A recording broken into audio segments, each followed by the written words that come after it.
नमस्कार, मैं महानगर लाईव्ह मध्ये आपल्या सर्वांचं स्वागत। यंदा ऑलिम्पिक्स 2024 खेळांचं आयोजन हे पॅरिसमध्ये करण्यात आलं होतं। 26 जुलै ते 11 ऑगस्ट मध्ये या कालावधीमध्ये इथे खेळ खेळले जाणार आहेत। तर या खेळांचा उद्घाटन समारंभ हा पॅरिसमधील सेन नदीवर पार पडताना आपल्याला पाहायला मिळाला।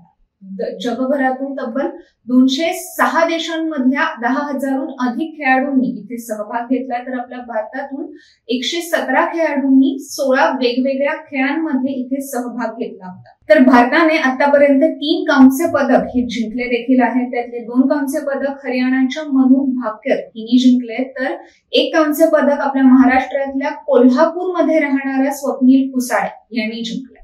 तर मग हे सर्व असताना आता या ऑलिम्पिक 2024 मध्ये अनेक महिला खेळाडूंनी देखील सहभाग घेतला आहे। पण जर आपण पॅरिस मधील 1900 साली झालेल्या उन्हाळी ऑलिम्पिक्स पाहिले तर मग यामध्ये प्रथमच 5 खेळांमध्ये महिलांनी सहभाग घेतला होता। म्हणजे त्यालाही बराच काळ लोटला होता। मात्र 2012 मध्ये झालेल्या ऑलिम्पिक्स मध्ये प्रत्येक खेळामध्ये महिला ही सक्रिय असल्याचं आपल्याला पाहायला मिळालं आणि त्यामुळेच विमेन्स बॉक्सिंगला ऑलिम्पिक सारख्या गेम्स मध्ये एक स्थान प्राप्त झालं आणि त्यानंतर आपण महिलांची कारकीर्द ऑलिम्पिक खेळांमध्ये पाहतोच। तर यावर्षी देखील 2024च्या ऑलिम्पिक मध्ये जे पॅरिसमध्ये आयोजित केले तिथे अनेक महिलांचा सहभाग आपल्याला दिसतोय। पण काही किस्से हे पदक जिंकण्या पलीकडचे असतात आणि ते म्हणजे त्या महिलेचा तिथपर्यंत पोहोचण्याचा संघर्ष।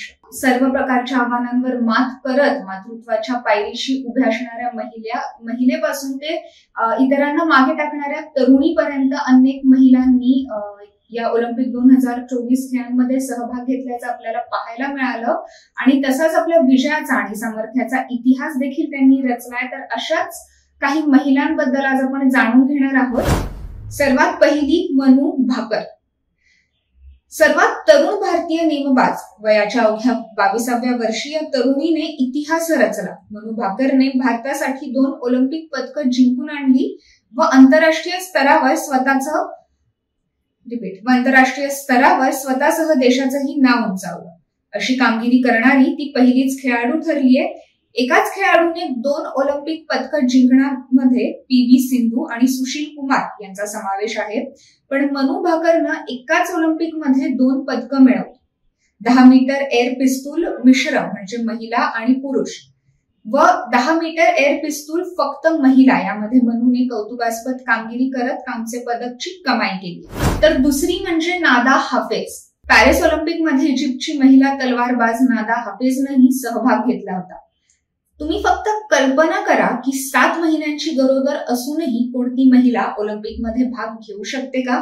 पण इजिप्तच्या नादा हाफेजने ही कामगिरी केली आहे। 7 महिन्यांची गरोदर असूनही ऑलिम्पिक मध्ये तलवारबाजी करणे ही बाब इजिप्तची तलवारबाज नादा हाफेजसाठी चमत्कारापेक्षा कमी नव्हती।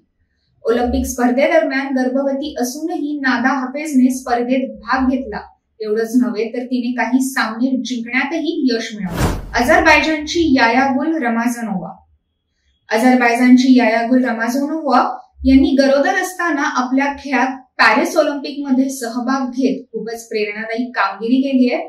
अझरबैजानच्या तीरंदाज यायागुलने शेअर केलेला हा किस्सा खूपच मजेशीर आहे। तिने सांगितलंय की जेव्हा ती तीरंदाजीचा सामना करत होती व नेम साधत होती तेव्हा एकदा तिला वाटलं की तिच्या बाळाने लाथ मारलीये आणि नंतर तिचा बाण अचूक 10 अंकावर लागला। हे सर्व करत असताना यायागुल ही 6.5 महिन्याची प्रेग्नेंट होती। एले प्युरीर सेंट पियरे ही एक अमेरिकन धावपटू आहे जी मध्यम व लांब अंतर धावण्यात पारंगत आहे। एल प्युरीर सेंट पियरे ही एक नुकत्याच बाळाला जन्म देणारी आई असून मुलगा इव्हान याच्या जन्मानंतर पहिल्या प्रस्तुतीनंतरच्या सामन्यात तिने बाजी मारली। मार्च 2024 मध्ये मुलाला जन्म दिल्यानंतर तिच्या पुनरागमनाबद्दल शंका घेण्यापासून ते ध्येय गाठण्यापर्यंतचा तिचा प्रवास अतिशय उल्लेखनीय आहे। 5वी म्हणजे सिमोन बाइल्स। जगप्रसिद्ध जिम्नॅस्ट खेळाडू सिमोन बाइल्स हिने पॅरिस ऑलिम्पिक 2024 स्पर्धेत तब्बल 2 सुवर्ण पदकं जिंकून इतिहास रचलाय। एकाच ऑलिम्पिक्स मध्ये 2 सुवर्ण पदकं जिंकणारी ही दुसरी महिला जिम्नॅस्ट ठरली आहे। पॅरिस ऑलिम्पिक मध्ये स्पर्धेची तयारी सुरू असताना दिलेल्या मुलाखतीमध्ये सिमोनने सांगितलं की टोकियोचा तिचा नेमका अनुभव काय होता। यामध्ये बोलताना ती म्हणाली की ट्विस्टीजमुळे तिचं मानसिक स्वास्थ्य हे हरवलं होतं. ट्विस्टीज म्हणजे एक प्रकारचा धोकादायक मानसिक अडथळा असतो, ज्यामध्ये जिम्नॅस्ट हवेत असताना तिचं शरीर आणि मन यामधील जे कॉर्डिनेशन असतं ते काही क्षण नाहीसं होतं.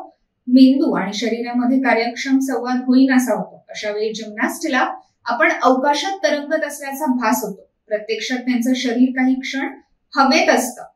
आपण चांगली कामगिरी करू शकणार नाही असं सिमोनला सतत शंका वाटत होती. तिला आपल्या शरीर आणि मनाची काळजी वाटत होती. अखेर तिने अनेक स्पर्धा प्रकारांमधून माघार घेतली, मात्र या ऑलिम्पिक्समध्ये तिला 2 सुवर्ण पदकं जिंकण्यात यश मिळालं.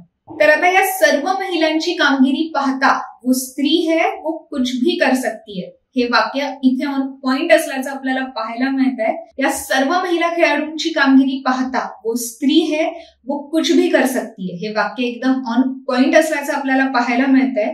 हा कंटेंट जर तुम्हाला आवडला असेल तर माय महानगर लाईव्हला नक्की सबस्क्राईब करा आणि आमच्या व्हिडिओजला लाईक आणि शेअर करायला विसरू नका. पुण्यावरून मी साक्षी.